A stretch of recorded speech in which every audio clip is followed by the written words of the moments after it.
Mas lalong lalakas ang SMB dahil kay Jordan Heading. Makakagawa naman si Scottie Thompson ng history sa PBA. Pero bago tayo magsimula, huwag kalimutang mag-subscribe. Pindutin mo na din ang notification bell para sa mga basketball updates.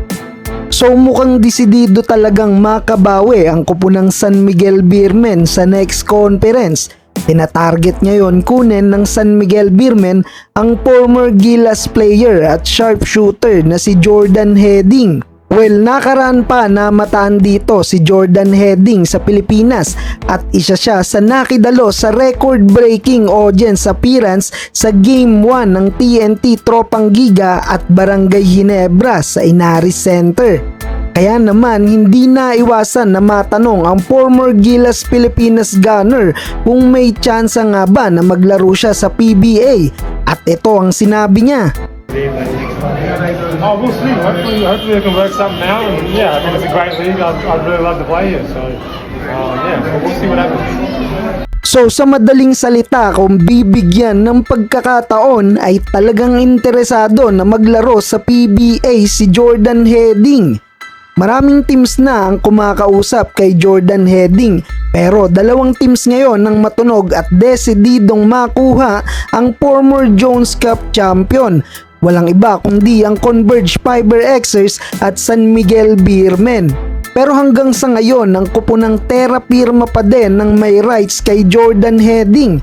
Simula i-drop siya ng Jeep year 2021.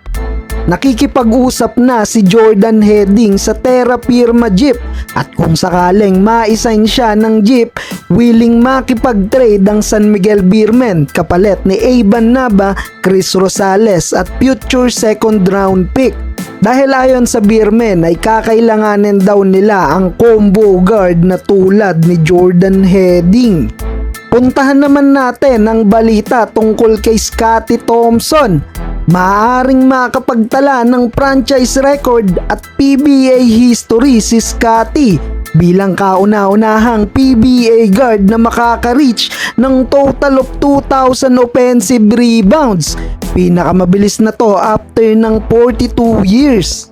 Currently, may record ngayon si Scottie Thompson ng total of 1,999 offensive rebounds at mamayang Game 4 ng PBA Finals ng TNT versus Ginebra ay maaari niya nang maitay o higitan pa ang naset na record ng Ginebra legend na si Robert Jaworski na may 2,000 total of offensive rebounds last July 6, 1982. Kinailangan ni Big J ng total of 381 games upang maiset ang kanyang record, habang si Scottie Thompson naman inaasahang mabe-break ang milestone para sa Ginebra franchise sa kanyang pang 385 games sa bakbakan ng Game 4 ng TNT versus Ginebra.